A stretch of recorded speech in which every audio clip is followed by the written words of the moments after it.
안녕하세요. 매일 새로운 사연을 전하는 읽어주는 사연 라디오입니다. 구독과 좋아요, 많은 공유 부탁드립니다. 오늘의 사연 시작하겠습니다. 안녕하세요.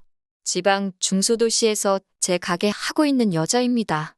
이미 지난 일이지만 사연 적으면서 돌이켜보니 가게 오픈한다고 했을 때부터가 생각나네요. 부모님 돈으로 편하게 교육받아서 서울에 있는 4년제 대학 나오고 멀쩡한 직장 취직해서 일 잘하고 있었습니다. 언젠가 같이 동고동락했던 대학 동기가 자기는 취직을 포기하고 서울에다가 창업을 했다고 가게에 놀러 오라는 연락을 해왔습니다. 가게에 놀러 갔더니 발 디딜 틈도 없이 바빠서 친구와는 제대로 인사도 못하고 나왔습니다. 그리고 그때 이거다 싶은 생각이 들더라고요. 자기 사업하는 사람들은 안정적인 직장 다니는 사람 부러워하고 안정적인 직장 다니고 있는 사람들은 자기 사업해서 하는 만큼 버는 사람들 보면 부러워한다던데 그때 제 마음이 딱 그랬던 것 같아요. 제가 뭐 기술이 있는 것도 아니고 뭐 아는 게 있는 것도 아니었지만 그래도 저 또한 매일같이 반복되는 삶의 염증을 느끼고 있었고 그때쯤 회사도 엄청 바빠서 매일같이 야근을 하고 있었거든요. 이렇게 다른 사람 위해 죽어라 일하고 고정 수입을 받느니 차라리 나를 위해 일하고 내가 일한 만큼 벌어가겠다 싶은 생각이 더 컸었나 봐요. 그래서 그 길로 회사 그만두고 대학 동기가 운영하는 가게에 찾아가 일 시켜달라고 부탁을 했습니다. 제 친구가 아르바이트생 쓰면 되는데 굳이 멀쩡한 회사 다니고 있던 거기에다가 친구이기까지 한절을 쓰는 것에 대해 많이 부담스러워하길래 솔직하게 말했어요. 나도 내 가게를 갖고 싶다. 다만 아는 것도 없고 할 줄 아는 것도 없으니 돈 같은 거 안 받아도 좋으니 밑바닥부터 차근차근 하나씩 배워나가고 싶다고요. 그렇게 친구 밑에서 반년을 일하고 기초부터 웬만한 거 다 배워나온 뒤에 자취방 계약 끝나는 날 맞춰서 서울 생활 싹 다 정리하고 고향으로 돌아왔습니다. 멀쩡히 다니던 회사 그만두고 고향으로 내려왔으니 집이 아주 난리가 났었어요.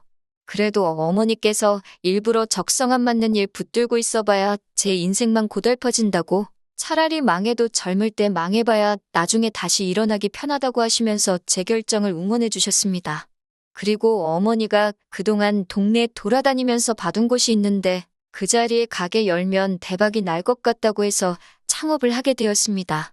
다행히 제가 창업을 하면서 친구가 자기 가게 레시피며 이것저것 다 알려줬고 밑바닥부터 꼼꼼하게 배워왔기 때문에 가게 차리고 운영하는데 어려움은 없었습니다. 가게 자리 잡기까지는 꼬박 1년이 걸렸습니다. 상권이 주변에 아파트랑 주거지역이 많은 상권이라서 처음에는 제 발로 직접 뛰면서 영업했어요. 가게 어머니한테 맡겨두고 주변 아파트의 전단지에 직접 돌리고 상가 하나하나 방문해가면서 공짜로 샘플 같은 건 나눠드리고 하면서 말이죠. 아무튼 고향에 내려오고 가게가 조금씩 자리 잡기 시작하면서 어머니가 도와주시고 직원 한 명 쓰고 하니까 저도 개인적인 여유 시간이 좀 생기더라고요. 그러다가 현재 남편을 알게 되었고 연애를 시작하고 결혼까지 하게 되었습니다. 둘 다 나이가 있다 보니 연애에서 결혼까지 1년 조금 안 걸렸습니다. 남편은 저희 사는 곳의 지역경제 책임지고 있는 대기업에 다니고 있었어요. 애사심이 대단한 건지 대기업 다니고 있는 자기한테 자부심이 대단한 건지 아무튼 그 회사 다니는 것에 대해서 자랑스럽게 생각하는 사람이었습니다. 저는 야근이 너무 싫어서 창업을 한 건데 남편의 경우에는 회사가 필요하면 야근도 주말 출근도 당연하다고 생각하는 참된 회사원이었어요. 어떻게 보면 저랑 정반대인 성격이기 때문에 그게 좋은 시너지를 발휘해서 행복하게 잘 살 수 있을 거라고 생각했습니다. 지방이라 집값이 그렇게 비싸지 않아서 대출 없이 시작할 수 있었습니다. 원래는 남편 쪽에서 집을 다 해오겠다고 했는데 모자란 건 대출을 받아서 같이 갚아나가는 식으로 하자고 말을 바꾸더라고요. 저도 꽁으로 결혼할 마음은 없었고 쓸데없이 가정가구 비싼 거 사서 채워놓느니 실속 있게 대출이자 안 내는 게 좋겠다 생각해서 그냥 반반 결혼하기로 했습니다. 가정가구 같은 건 나중에 바꿔도 되는데 대출은 일단 한 번 받으면 당장 갚더라도 이자는 나가잖아요. 쓸데없는 지출을 줄이기 위해서였는데 남편은 그때 저한테 그래도 괜찮으냐고 물어왔습니다. 그때는 그저 남자가 집해오고 여자가 혼수해오는 결혼이었는데 제가 나서서 반반 결혼하자고 드니 그런 부분이 괜찮겠냐고 물어보는 건 줄 알았는데 그게 아니었어요. 연애 기간이 짧다 보니 서로에 대해서 속속들이 잘 알고 있지는 않았습니다. 제가 가게에서 벌어오는 수입 또한 남편이 알지 못했어요. 제 가게가 말씀드렸다시피 주거지역 밀집해 있는 상권에 위치해 있어서 크기가 엄청 작거든요. 주 수입원이 그냥 오가는 손님들과 배달 손님이 주였는데 직원 한 명에 아르바이트 한 명 쓰고 친정어머니가 가끔 도와주시는 정도로 돌리고 있었는데 그래도 제 앞으로 떨어지는 돈이 한 달에 평균적으로 7, 800은 됐습니다. 대기업 단위는 남편보다 높은 편이지요. 그런데 남편은 제 가게라고 처음 놀러 왔을 때 가게가 정말 작은 데다가 가게 안에 손님도 별로 없고 인테리어도 조금 후줄근한 것 같으니 겨우겨우 한 가족 입에 풀칠할 정도로 버는 별볼일 없는 가게라고 혼자 지레짐작을 했나 봅니다. 그때 처음 남편이 제 수입을 알게 되었고 많이 놀라는 눈치였습니다. 왜냐하면 결혼 직전에는 남편이 통장 관리는 각자 알아서 했으면 좋겠다고 했었고 저도 반반 결혼하는데 그게 당연히 맞다고 생각해서 그러자고 했었거든요. 그런데 막상 결혼하고 나서 보니 제 월 수입이 남편보다 월등히 높았으니 말입니다. 퇴직금, 사대보험 같은 것만 따져봐도 솔직히 제가 당장 자기보다 돈 얼마 더 번다는 사실이 중요한 게 아닌데 남편은 막상 제가 버는 돈이 더 많다는 사실이 배가 아팠나 봐요. 배가 아플 일도 아니죠. 어차피 부부가 서로 버는 돈인데 그걸 네 돈 내 돈 나누는 것도 이상하지 않나요? 그런데 남편은 본전 생각이 났는지 통장을 각자 관리하고 효도는 셀프로 하자던 말은 온데간데 없고 저한테서 대리효도를 바라기 시작하더라고요. 친정어머니가 가게를 도와주시고 제가 월급 겸 용돈 겸 해서 한 달에 200씩 드리고 있었거든요. 그런데 남편은 돈 벌어서 너무 친정에만 하는 거 아니냐고 시댁에도 조금씩 하라고 눈치를 주기 시작했습니다. 시어머니께서 요즘 집에만 있어서 심심해 하신다. 교회로 모시고 나가서 맛있는 식사도 대접해드리고 코에 바람 좀 쐬어드리고 해라 이러면서요. 막말로 친정어머니께 제가 돈을 그냥 드리고 있는 것도 아니고 어차피 직원을 써도 인건비로 200은 우습게 나가거든요.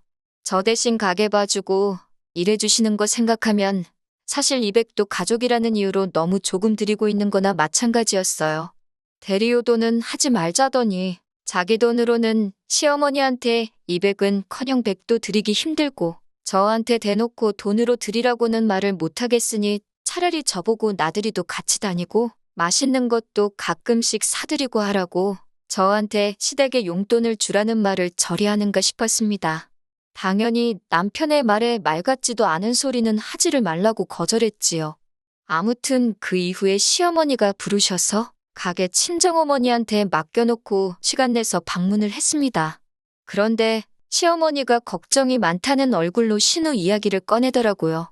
신우는 남편보다 3살 아래고 저보다는 1살 아래인데 아직까지 직장 생활을 해본 적이 없어요. 아르바이트 몇 번 해본 게 다고 취직 준비하다가 공무원 한다고 공무원 준비했다가 기술 배운다고 어디 학원 다니다가 그렇게 시작만 하고 때려친 게 한두 개가 아닌가 봅니다. 그런데 시어머니께서 신우도 이제 한 사람 몫을 하려면 자리를 잡아야 할 텐데 저러고 있어서 너무 걱정이라고 하시더라고요.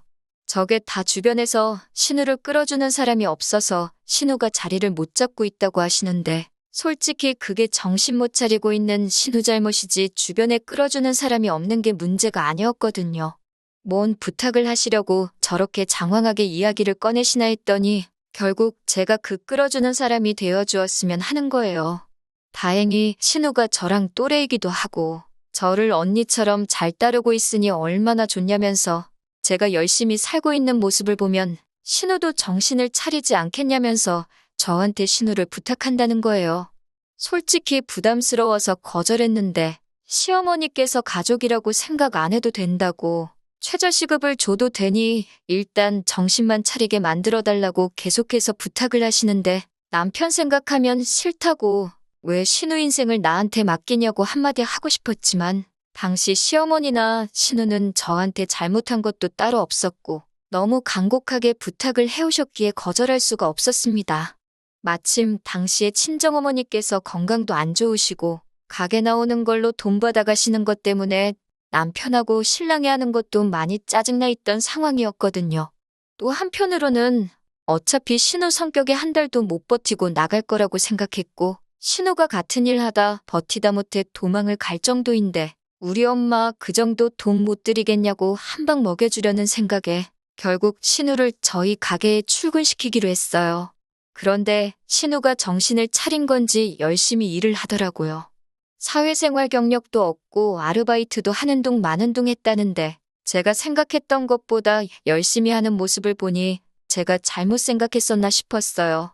물론 일해본 티가 나지 않을 정도로 실수도 많고 서툴기까지 했지만 이제 자기도 나이가 있는데 쌓아놓은 게 없으니 드디어 주제 파악을 해가지고 자기 미래가 걱정이 돼서 정신을 차렸나 싶었고 정말 제 덕분에 신우가 바른 길로 갈 수 있다면 그건 그거대로 저한테도 시모한테도 신우한테도 좋은 일이라고 생각했고 남편한테도 더 이상 저한테 헛소리 못하게 만들 수 있는 일이 되지 않겠나 생각을 했습니다.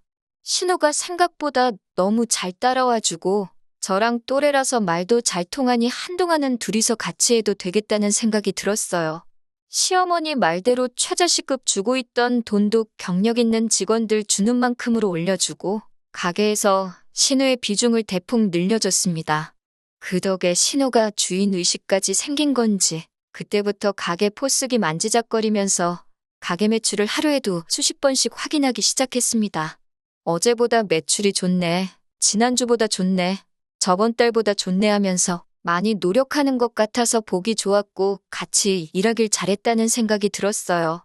사실 매출 같은 거 보는 게 업주 입장에서는 기분 나쁠 일이기도 했지만 신우는 좋으나 싫으나 가족이고 저도 오랫동안 같이 일을 할 사람이라고 생각했기 때문에 크게 문제 삼지는 않았습니다.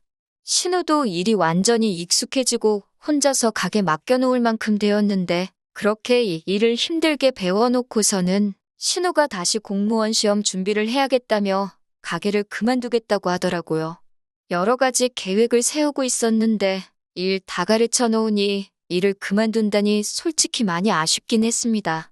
그래도 신우가 나름 반년 정도 일해보고 이 길이 자기 길이 아닌 거라 깨닫고 제대로 공무원 준비를 하려나 보다 싶어서 말리지는 않았어요. 신우의 미래가 걸린 일인데 저 하나 편하자고 그만두지 말라고 할 수가 없었거든요.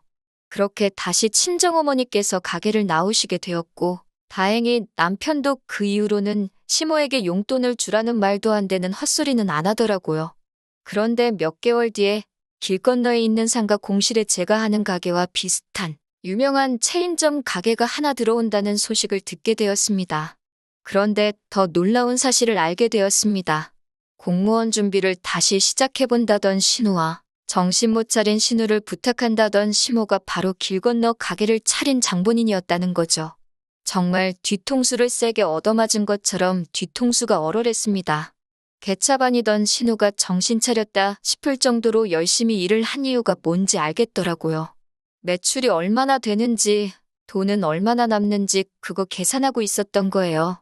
친정어머니한테 가게 맡겨놓고 당장 시댁으로 향했습니다. 자기들 뒤가 구린 건 알고 있는지 집에 있는 거 뻔히 아는데 아무도 없는 척을 하더라고요. 어디 누가 이기나 해보자 싶어서 집 앞에 진을 치고 있었습니다. 조금 지나니까 남편이 저를 데리러 오더라고요. 아마 지 엄마가 저 좀 데려가라고 시켰나 봅니다. 아파트 복도에서 고래고래 소리를 지르며 난동을 부리니까 어떻게 안 되겠다는 생각이 들었는지 그제서야 문 열고 저를 들여보내주더군요. 제가 이게 뭐 하는 짓이냐고 한마디 했습니다. 뻔뻔하게도 시어머니는 저한테 그 동네 상가가 네 거냐고 하면서 자기들 가게 차린 걸 가지고 뭐라 하더라고요. 당연히 비슷한 경쟁업체가 들어올 수도 있다는 생각은 언제나 갖고 있었습니다. 오히려 제가 가게 오픈하고 몇 년 동안 아무것도 안 생긴 게 감사할 따름이었죠. 경쟁업체가 들어오면 겸허하게 받아들일 생각이었지만 이건 경우가 다르지 않냐고 한마디 했습니다. 다른 사람도 아니고 시어머니랑 신우가 며느리 가게 맞은편에다가 똑같은 가게를 차리는 법이 어디 있냐고 한마디 했어요. 팔은 안으로 굽는다고 남편이 옆에서 거들면서 애초에 장사가 그렇게 잘 되는 가게였으면 시모도 놀고 신우도 놀고 있는데 온 가족이 같이 할 생각을 해야지. 처음부터 장모님하고 둘이서만 그 돈을 다 독식하려고 했던 제 욕심이 크다고 하는 겁니다. 언제 가게 같이 하자고 한 적은 있냐고. 그리고 가게 오픈부터 자리 잡는 것까지 내가 다 했는데 내가 피땀 흘려 일궈놓은 가게인데 그걸 왜 시모랑 신우하고 같이 해야 하냐고. 왜 숟가락을 얹는 걸 당연하다고 생각을 하고 있냐고 한마디 했습니다. 대리효도는 절대 없다더니 내가 번 돈은 시댁하고 나눠야 하는 돈이냐고 했죠. 거지근성도 거지근성이지만 남편과 시가족 이기적인 모습에 정말 열이 받더라고요. 한동안에 신랑이 끝에 결국 서로 언성이 높아지기 시작하고 결국엔 이혼 이야기까지 나오게 되었습니다. 솔직히 제가 이혼을 가지고 남편 협박하면서 이미 계약은 물론 오픈 앞두고 있는 신우 가게를 못 열게 할 생각이 있던 건 아니었습니다. 솔직히 이해 안 되는 부분 투성이지만 적어도 신우 미래를 위해서 이 방법밖에 없었다고 사과해오면 그러면 저도 그 사과 받아들이고 기분은 나쁘겠지만 그냥 지나보낼 수 있는 일이었어요. 그런데 기어이 이 사람들은 가게 정보도 노하우도 다 알고 있으니 자기 아들이 이혼남이 될지언정 돈은 지들 손에 남겠구나 라고 생각을 했나 봅니다. 이혼하고 싶으면 하라고 자기들은 하나도 안 무섭다고 하더라고요. 그래서 결국 이혼까지 하게 되었습니다. 어차피 반반 결혼한 거 다시 나누는데 크게 문제될 것도 없었고 어려울 것도 없었습니다. 애초에 이렇게 간단하게 이혼할 거였으면 왜 결혼을 하자고 했는지 싶더라고요. 정말 남들 다 하니까 하려고 했던 건지 바로 길 건너에 신우와 시모 가게가 보이니까 그게 정말 참을 수가 없었습니다. 꼴보기 싫은 사람들 얼굴을 길 건너에서 매일같이 마주해야 하는 게 제일 열이 받았어요. 오픈빨이 있는지 첫 달과 두 번째 달은 눈에 보일 정도로 매출이 줄더라고요. 저희 가게의 단골처럼 오던 분들이 길 건너 가게에서 나오는 모습을 보면 정말 마음이 찢어질 정도였습니다. 아무래도 유명 체인점이다 보니까 가게 사이즈도 크고 인테리어도 더 깔끔하고 여러모로 저한테 불리하다고 느껴졌어요. 그런데 세 번째 달부터 다시 매출이 회복되고 있는 느낌이 들기 시작했습니다. 알고 봤더니 단골 손님분 중에 한 분이 신우 얼굴을 알아보고 저와 신우 사이에 얽힌 비하인드 스토리를 알아내게 되었다네요. 상권이 주거밀집 지역이라 한두 달이 건너면 다 아는 분들인데 신우와 시모가 아들 이혼까지 감수하고 제 뒤통수를 친 이야기가 동네방네 일파만파 퍼지기 시작했던 거예요. 그러면서 감사하게도 손님분들께서 의리를 지킨다고 저희 가게를 다시 찾아주시기도 했고 체인점 특유의 천편일률적인 맛보다 개성 있는 저희 가게가 훨씬 좋다는 분들도 나오기 시작했습니다. 심지어 그때쯤에서 신은의 가게 유명 체인점 본사에서 안 좋은 사건들까지 연달아 터지면서 불매운동 열풍까지 불기 시작했어요. 그렇게 신우 가게가 오픈하고 반년도 채 안 돼서 저는 원래 팔던 매출을 거의 회복하게 되었고 신은의 가게는 파리만 날리기 시작했고요. 그렇게 1년을 버티니 가맹비로 나가는 손해를 감당하기 힘들었는지 결국 가게 문을 닫게 되었습니다. 그리고 얼마 전 저희 가게에 단골로 오시던 분 중에 저희 사는 지역에 회사가 밀집되어 있는 지역에 빌딩 하나를 소유하고 계신 분이 있었는데 그분 1층 상가에 공실이 생겼다고 저한테 이웃점을 열 생각이 없냐고 투자 제의까지 들어오게 되었습니다. 그러면서 저는 가게를 하나 더 오픈하게 되었어요. 만약에 신우가 제 밑에서 여전히 열심히 일을 하고 있었고 그런 거지근성 도둑놈 심보 부려서 맞은편에 자기 가게 차리지 말고 저와 같이 합을 맞추고 있었다면 아마 1호점은 신우에게 전적으로 관리를 맡기고 수입도 전부 다 신우가 가져가게 해줬을 겁니다. 욕심부리다가 시간 날리고 돈 날리고 아들은 이혼남까지 만들어버리고 신우한테는 인생 역전의 기회까지 날려버린 셈이네요. 그걸 생각하면 속이 후련합니다. 어차피 속이 시커먼 거지근성으로 똘똘 뭉친 사람들인데 차라리 그 본성을 일찍 보여줘서 빠르게 이혼한 걸 다행으로 생각하려고요. 한동안은 남자 생각도 안 할 것 같아요. 솔직히 결혼 왜 하는 건지 모르겠습니다. 제 앞가림 제 스스로가 잘 알 수 있고 사업이 날이 갈수록 커나가니 저는 오히려 거기서 더 큰 행복을 느끼는 것 같아요. 1호점하고 2호점 두 개는 어찌어찌 저와 친정어머니가 둘이서 돌리겠는데 앞으로 생기는 건 가맹점을 모집할 생각이에요. 전국에 제 이름 걸고 있는 가게가 100개가 넘게 생길 때까지 저는 항상 최선을 다해서 열심히 일에 몰두해 볼 생각입니다. 긴 이야기 들어주셔서 감사합니다. 오늘의 사연은 여기까지입니다. 구독과 좋아요, 알람 설정해주시면 앞으로 더 좋은 사연으로 찾아오겠습니다. 감사합니다.